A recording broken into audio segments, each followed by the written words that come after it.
Sally seemed to warm up to the couple as well. Edward as well. Sally seemed to warm up to the couple as well. Edward,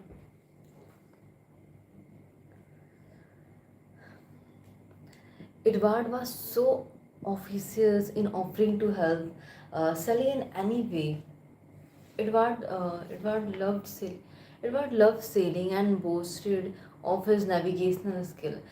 Sailing was an obsession of Sully was an obsession of Sully's despite the fact he had never learned to swim.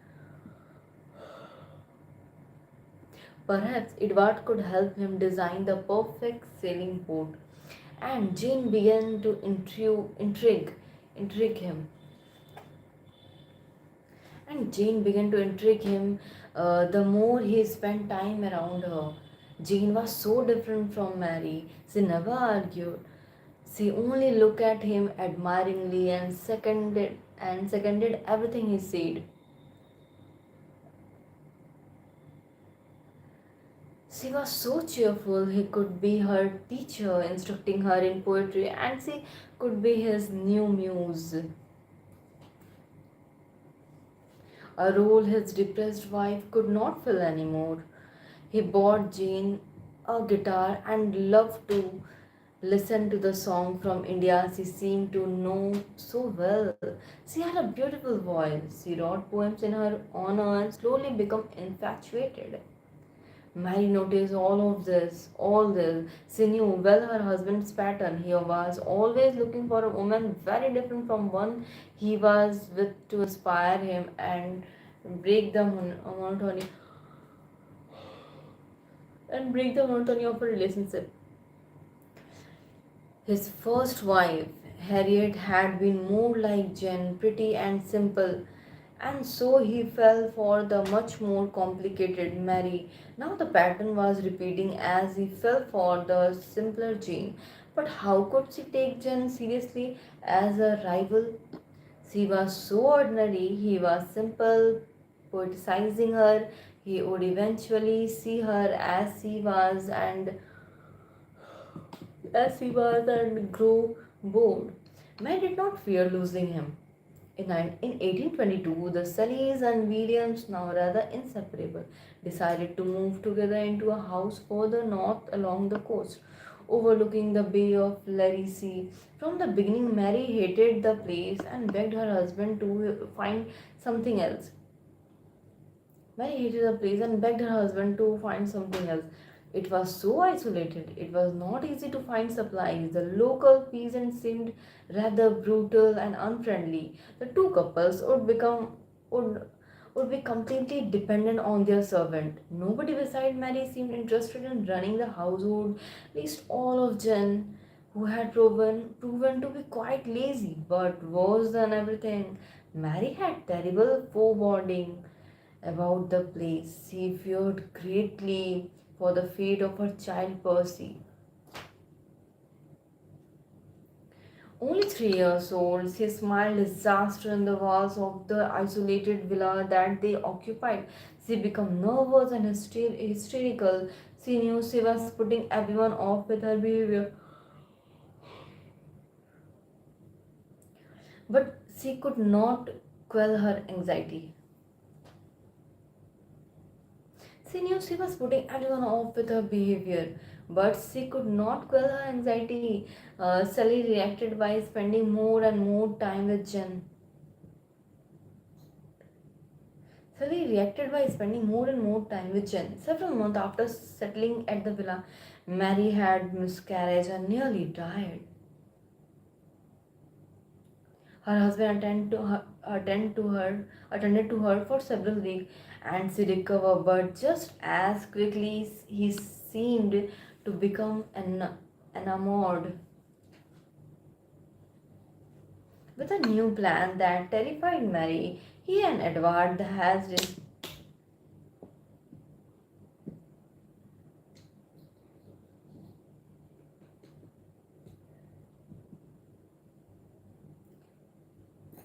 he and Edward had designed a boat He and Edward had designed a boat on that was beautiful to look at, sleek and fast. In June of that year, some old friend of the Sullys had arrived in Italy. Leigh Hunt, Leigh Hunt and his wife. Hunt was a publisher who championed young poets, and Sully was his favorite. Sully planned to sail up the coast with Edward to meet the Hunts. Mary was desperate for him not to go. Sally tried to reassure her. Edward was an expert navigator, and the boat he had built was more than seaworthy. Mary did not believe this. The boat seemed flimsy for the rough water of the area.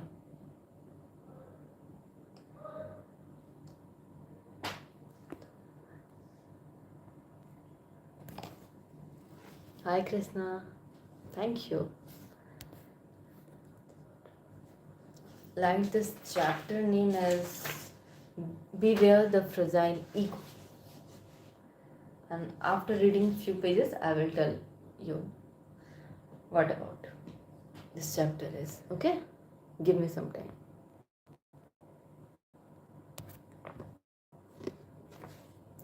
Hi, Aditya. Hmm. Hi, Sam. Malayalam तो नहीं आती.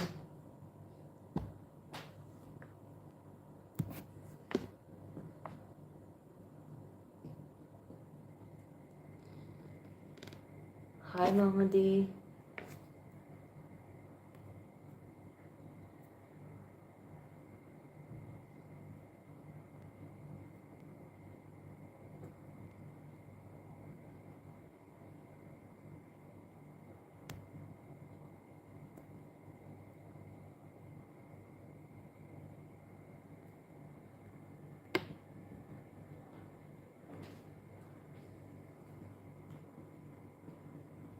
Hi, everyone. Hi, Aditya. Hey, where are you from? Aditya, I am from West Bengal. And you are?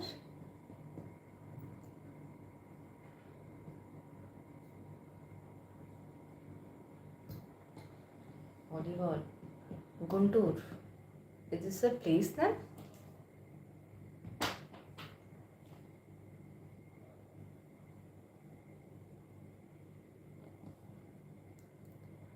I'm from Bengal. Where are you all from?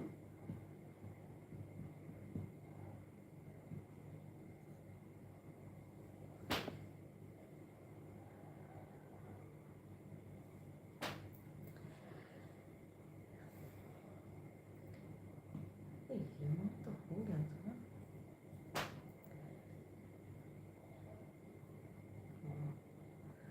Nevertheless, Sally and Edward left on July 1 with a third crew member. On July 8, as they started on their homeward journey, they ran into one of the storms endemic to the region. Their boat had indeed been badly designed and wet under. A few days later, the bodies of all.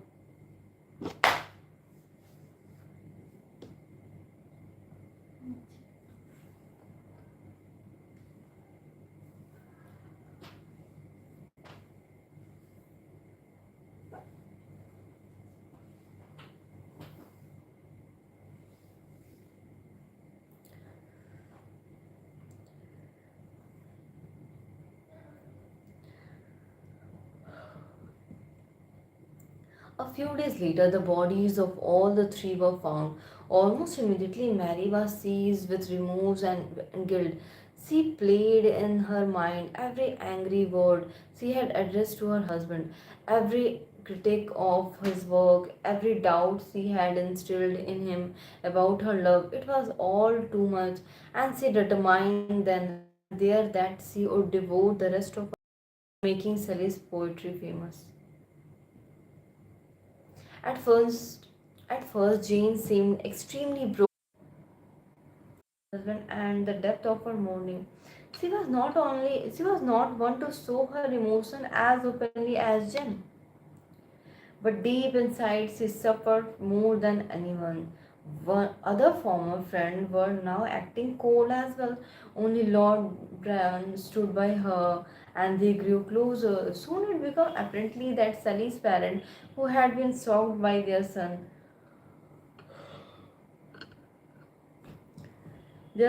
libertine ways, would not recognize Percy as their grandson. Suddenly, as long as he was in the care of Mary, there would be no money for her.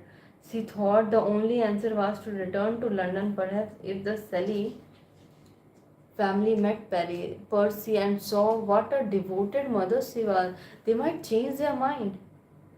Hmm.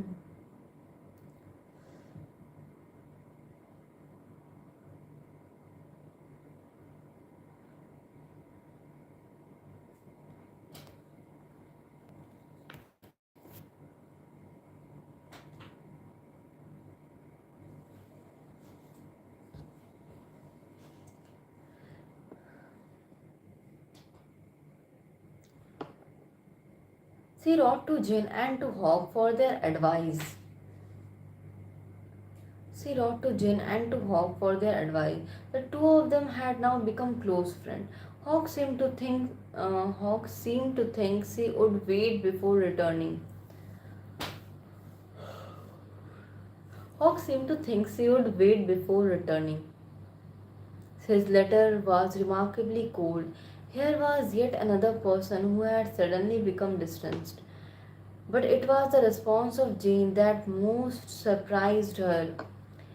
She advised giving up Percy and not coming to England as much as Mary tried to explain how impossible that would be for her emotionally. Jane became even more adamant in her opinion. She expressed this in practical terms. Mary would not be welcomed in London. The Sully family the Sully family would turn against her even more, but it seemed so unsympathetic. In the months together in Italy after the death of their husband. In the months together in Italy after the death of their husband. They had grown quite close. Jean was the last real link to Mary's husband left in her life. She had forgiven Jane for any indiscretion with her husband. Jane was the last real link to Mary's husband left in her life. She had forgiven Jane for any indiscretion with her husband. Losing Jane's friendship, losing Jane's friendship would be like experiencing another death. She decided she would in fact return to London with her son and rekindle the friendship with Jane. In fact, return to London London with her son and rekindle the friendship with Jane. May returned to London in August of 1823, only to find that she had become quite a celebrity. Only to find that she had become quite a celebrity.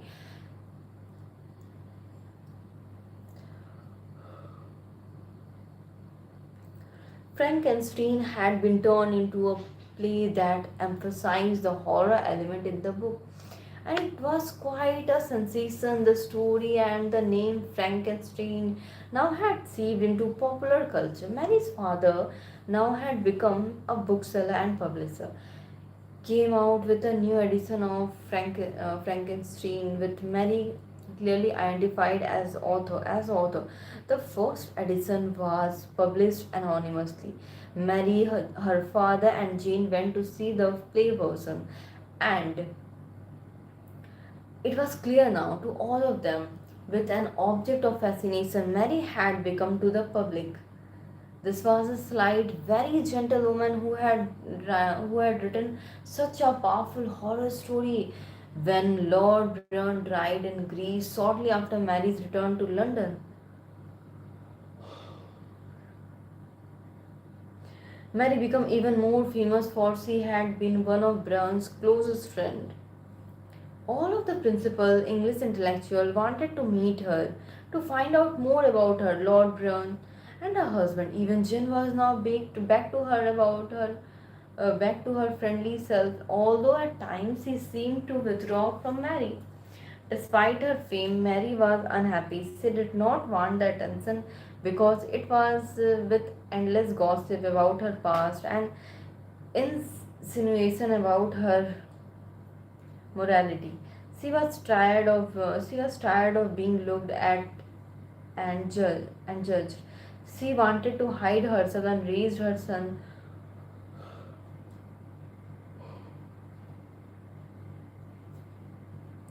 She decided she would move close to where Jen was living. In a more remote part of London, there Percy would be reunited with Jane's children. They could live for each other and share their memories, recapture the past. Jane was so cheerful and Mary needed cheering up. In return, she would do whatever it took to take care of Jane.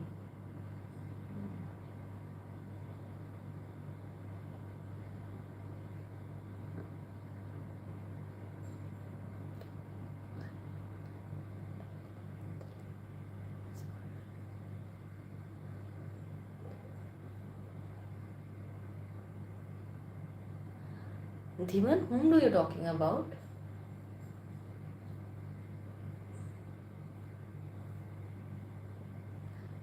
I don't think Princeton is really a horror story. Right? Do you already read that?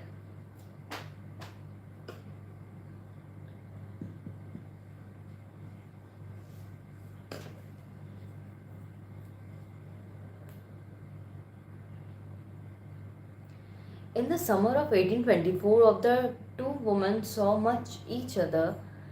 It was now apparent that Hogg had been courting Jane, but he was such an awkward and unpleasant man. Mary would hardly imagine Jane reciprocating his attention. Beside it was soon after the death of her husband. But then one evening in January, it became clear to Mary that she had been deceived for quite a while. It was somewhat late at night. At Jane's house, she and Percy had stuck around. Percy to play some games with Jane's children and Mary to talk some more. Hogg had arrived and Jane finally exploded at Mary with a look Mary had never seen before on her friend's face. She asked Mary to leave so abruptly and rudely that it was clear she and Hogg had been having an affair, and Jen could no longer conceal her irritation with Mary. She had noticed for some time that Jane had become increasingly cold and less interested of being with her. Now she understood this better. They remained friends. Mary empathized with her plight as lonely widow. Her need for a husband. Jane was now pregnant with Hawk's child. Mary struggled to get over her resentment and to help Jane as best she could. They saw less and less of each other. To distract her from her loneliness,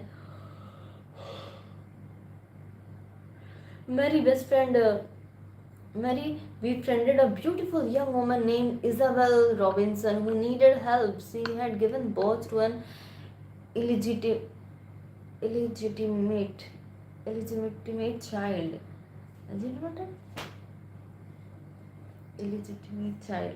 And her father would certainly disown her if he discovered the truth. For weeks Mary conspired to help her, planning to send Isabel to Paris to live with a man who would act as a father.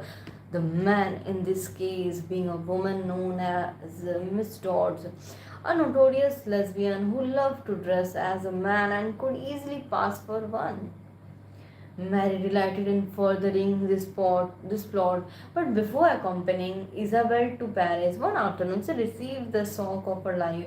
Isabel confided to her in complete detail a story that Jane had been telling her for months about Mary, that Sally had never really loved his wife, that he had admired her, but had had no had no feeling for her, that she was not the woman she had needed or wanted, that Jane was in fact the great love of his life.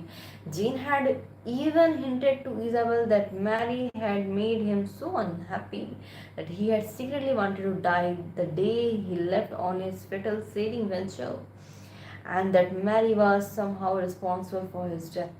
Mary could hardly believe this, but Isabel has no reason to make up such a story, and as he thought about it deeply, suddenly things began to make.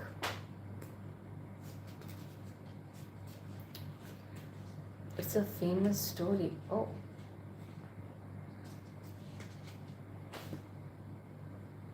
it's really a sad story.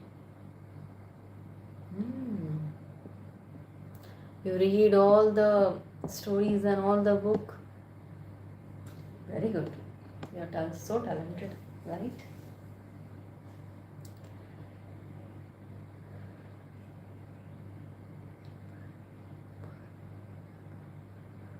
Shubham किस चीज की पढ़ाई करते हो आप?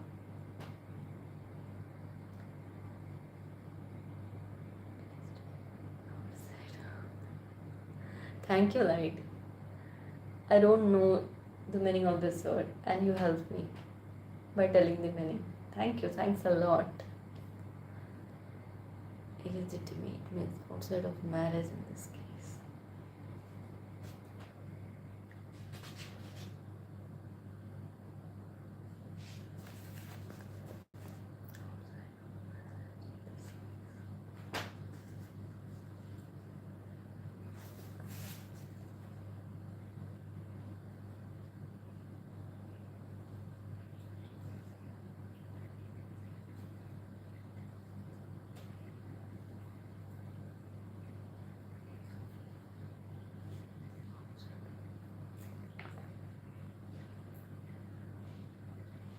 Hi Surinder, how are you?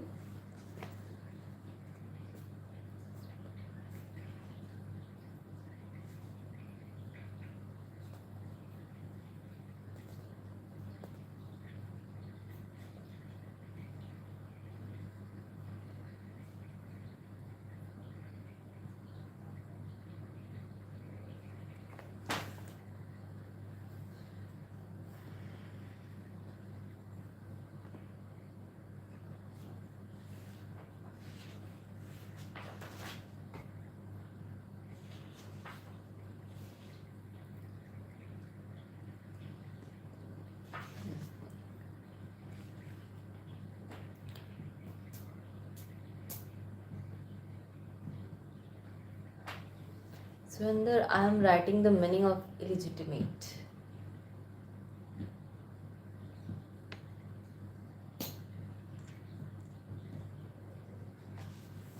Where are you from?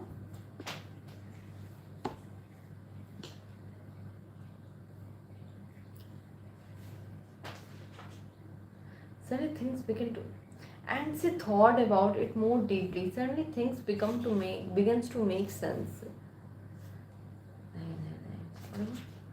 And as she thought about it more deeply, suddenly things began to make sense. The sudden coldness of Hogg, Leigh Hunt, and others who must have heard these stories.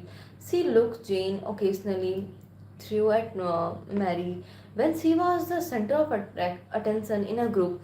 That look on her face, when she threw Mary out of her house, the vehemence with which she wanted Mary to stay away from London to give up her child, which meant giving up their inheritance. All these years she had been not a friend but a competitor. And now it seemed clear that it was not Mary's husband who had pursued Jane's, but Jane who had actively seduced him with her poses, her quietest looks. Quietest. Her quietest look, her put on soft manner, her quietest look, her guitar, her put on soft manner. She was false to the core. It was after the death of Mary's husband, the harshest blow of all. The harshest blow of all. Not only did Jane believe this monstrous stories, but she had made others believe them. Mary knew all well her husband had loved her so many years after after so many shared experience to spread the story that she had somehow caused his death was beyond hurtful. It was like a knife being plunged into an old wound. It was like a knife being plunged into an old wound. She wrote in her journal, "My friend has proved false and treacherous. Have I not been a fool?" After several months of brooding over this, Mary finally confronted her. Jane burst into tears, creating a scene. She wanted to know who had spreaded this awful story of her betrayal, which she denied. She accused Mary of being cold and unaffectionate. But for Mary, it was as if she had finally woken up from a dream. She could now see the fake outrage, the phony love, the way Jane confused matter with her drama. There was no going back. Over the ensuing years, Mary would not cut off ties with Jane, but now their relationship was totally on her terms. Mary over the ensuing years, Mary would not cut off ties with Jane, but now their relationship was totally on her terms.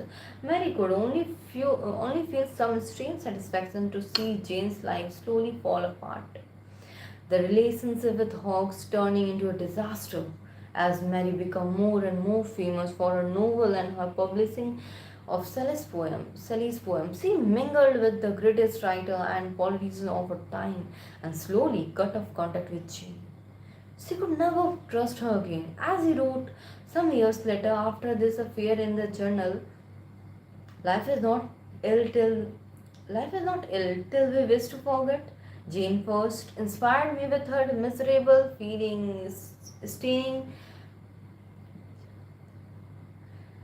past as she did, taking sweetness from memory and giving it instead a serpent's tooth. Serpent's tooth.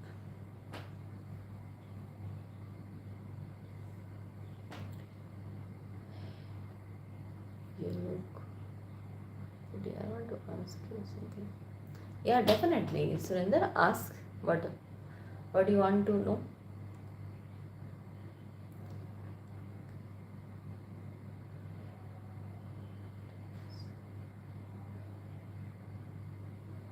You like what?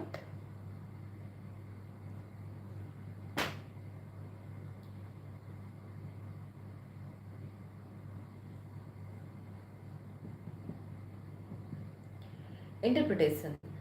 Let us look at the many transformations that every that let us look at many transformations that envy causes in this mind. As we can clearly see in the example of Jane, when Jane first met Mary, she had conflicting emotions. On the one hand, there was much to like and admire about Mary. She had pleasant manner, was clearly brilliant and felt deeply attached to her son. She could be quite generous. On the other hand, she made Jen feel deeply inferior. Jane lacked so many with hostility, a very ugly brew which is certain to push people away. Second, she and her husband depend on her salaries for the future livelihood. Since Jane was determined to get Edward attached to Sally as a friend, Since Jane was determined to get Edward attached to Sally as a friend, assistant, and sailing expert, Sally was notoriously generous with money. Acting in a hostile manner, Edward Mary would have put that all in jeopardy. Finally, envy is a painful emotion, an admission of our own inferiority, something rather unbearably for us humans. It is not an emotion we want to sit with and brood over. We like to conceal it from ourselves and not be aware that it motivates our actions. Considering all this, Jane took the natural next step. She befriended Mary, returning Mary's friendly advances and then some. A part of her liked the woman and felt flattered at the attention shown to her by someone so famous. Jane was avid for attention. How could she now imagine herself as feeling envy toward Mary if she had chosen to become her friend? But the more time she spent around Mary, the more the imbalance between them became apparent. It was Mary who had the if she had chosen to become her friend, but the more time she spent around Mary, the more the imbalance between them became apparent. It was Mary who had the illustrious, handsome husband, the possible large inheritance, the deep friendship with Lord Brion, and the rich imagination that made her so talented. And so, the more time she spent with Mary, and so the more time she spent with Mary, the stronger her envious feeling became. To conceal this envy from herself and other, how required the next logical step. She had to mentally convert Mary into an unsympathetic character. Mary was not so talented. Mary was not so talented. She was merely lucky if it weren't for her famous parent and the men around her. She never would have gotten to her fortunate position. She did not deserve her fame. She was an irritating person to be around. Moody, depressive, clinging, no fun. She was not nice or loving toward her husband and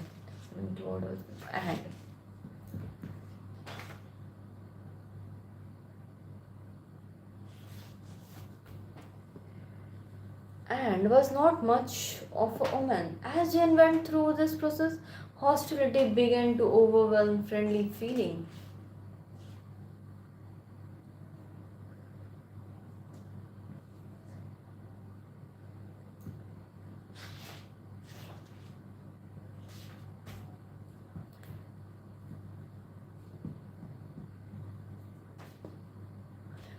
And was not much of a woman. As Jen went through this process, hostility began to overwhelm friendly feeling. She felt more than justified in actively seducing Percy Shelley and concealing her true feeling from Mary. From Mary. Most devastating to Mary's material relationship. Every time her husband complained to James about Mary, Jane would reinforce this with some new story of or observation, deepening the rift between them.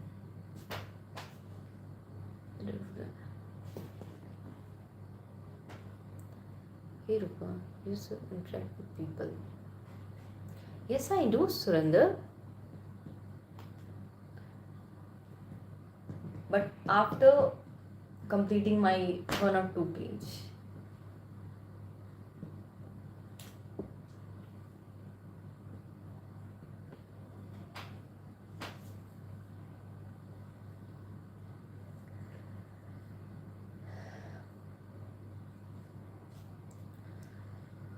Of course, in turning Mary into someone so unlikable, Jade had to. Of course, in turning Mary into someone so unlikable, Jane had to willfully ignore the context. Of course, in returning Mary into someone so unlikable, in returning Mary into someone Returning Mary into someone so unlikable, Jane had to willfully ignore the context. The recent loss of two beloved children to illness, Sally's own coldness toward his wife, and his pursuit of other women. But in order for envious to feel entitled to take harmful action, they must create a narrative. Everything the other person does rival some negative trait. They do not deserve their superior position. Now Jane had what she had wanted, the adoring attention of Percy Shelley along with the completed alienation of him from his wife. Once Sally died, she could vent her envy by spreading the malicious story that Mary did not seem particularly sad at the loss. Something so troubling to those who heard this, including Leigh Hunt, that they distanced themselves from Mary. Once Jane was back in London and Mary joined her there, the pattern the pattern repeated it. A part of Jane was still drawn to Mary. Over the year, they had shared much, but the more time she spent around her, the more she had to see Mary's growing fame, her circle of illustrious friends, her generous nature toward other women who had been mistreated, her total devotion to her son and to the memory of her husband. None of this jibbed with the narrative, and so Jane had to take yet another step in her mind. Mary's was still living off the legacy of her husband and other, motivated by their neediness, not by her generosity. If only other people could see this, so the stole Mary's friend Hogg, a weaker imitation of the original sin of stealing her husband. And she continued to spread a story about Mary, but this time with the added vicious truth that Jane was the last great love of Sally's life, that he had never loved his wife, and that Mary had driven him to suicide. Telling such lurid story in London would do maximum damage to Mary's reputation. It is hard to calculate the pain she inflicted over the years on Mary. The quarrel with Mary's husband exacerbated by Jane, the sudden mysterious coldness of Mary's closest friend, the push and pull Jane played on Mary, always stepping back when Mary's wanted more closeness, and finally the revelation of the ultimate betrayal and the thought which would haunt Mary for years that so many had believed Jane's story. Such can be hidden. Such can be hidden pain inflicted by one great envier.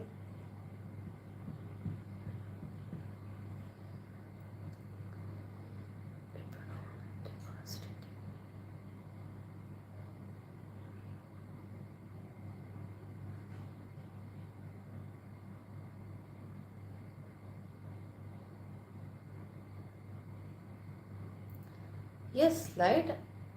I pronounce the same. Devastating.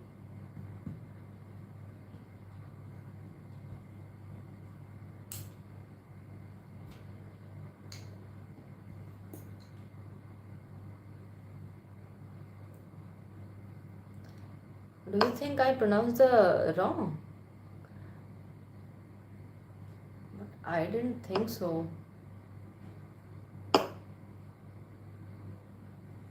I heard devastating. Devastating. Oh, that sounds problem. But I pronounce the same. Devastating.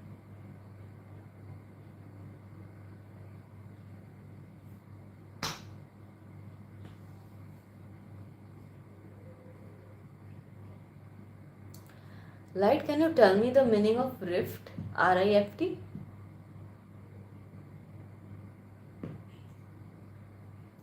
Understand. Envy occur most commonly and painfully among friends. Most commonly painful among friends. We ensure that something in this course of the relationship caused the friend to turn against us. Sometimes all we experience is the betrayal, the sabotage, the ugly criticism they throw at us, and we never understand the underlying envy that inspired these actions. Turn apart. Oh, rip, torn apart. Ripped, split, split, ripped and torn apart.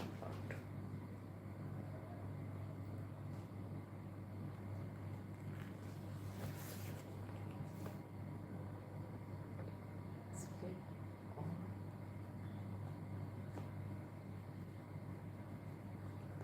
Thank you so much.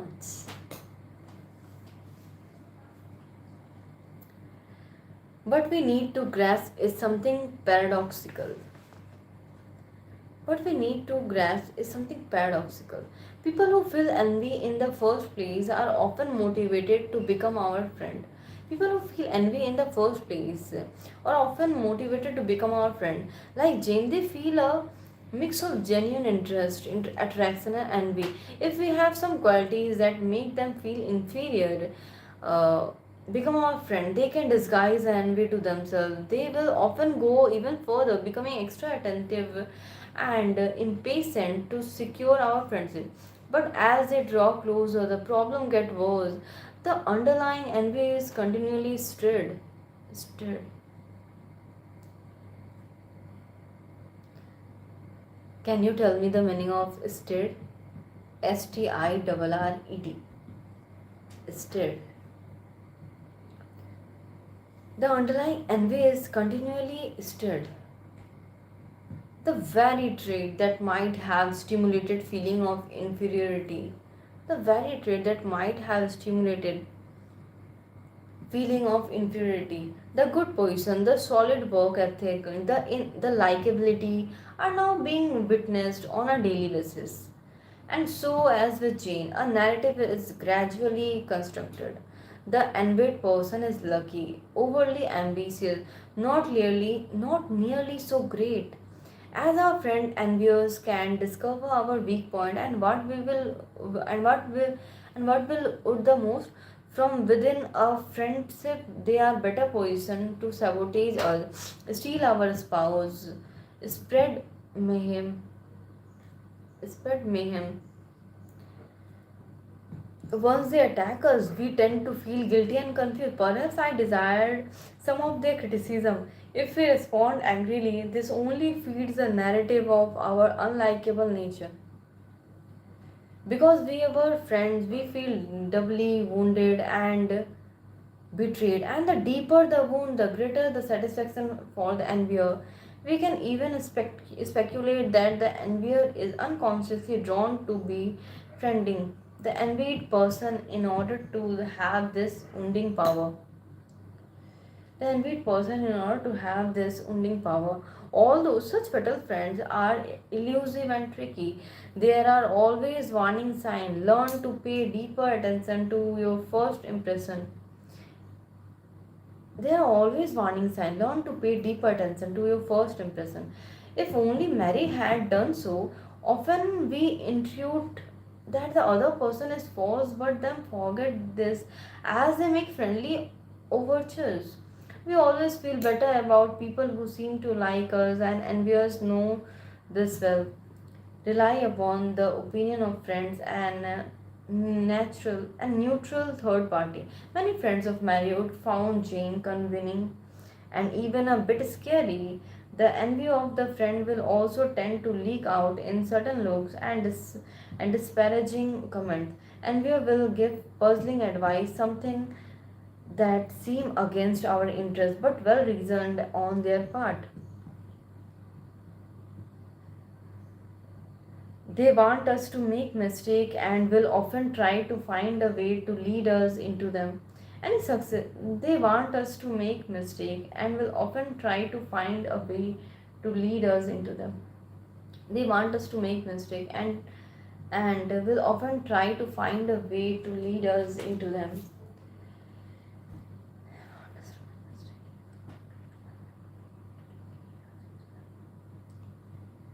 Will often try to find a way to lead us into them. Acha.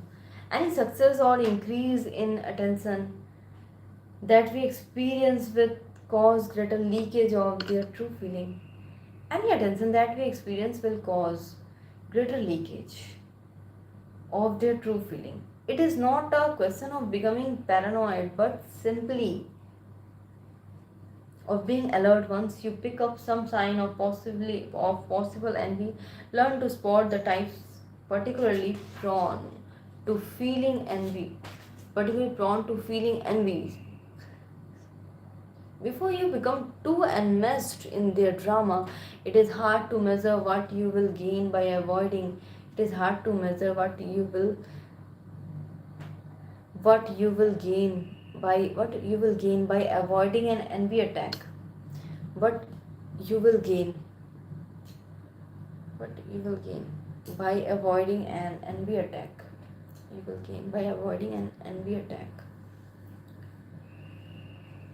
It is hard to measure what you will gain by avoiding an envy attack, But think of it this way: the pain inflicted by one envious friend can resonate and poison you for years. Every time a friend succeed, I die a little. Gold medal. Wow.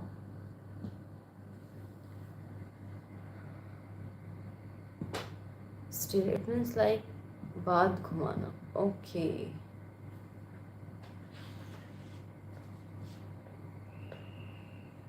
Hmm.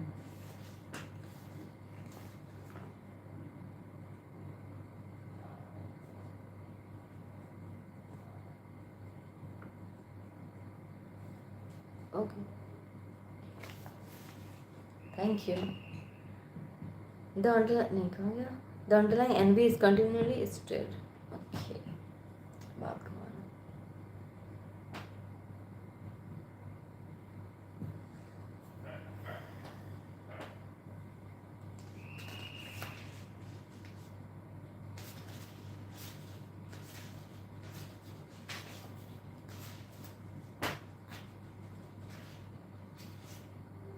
That's 22 to 90.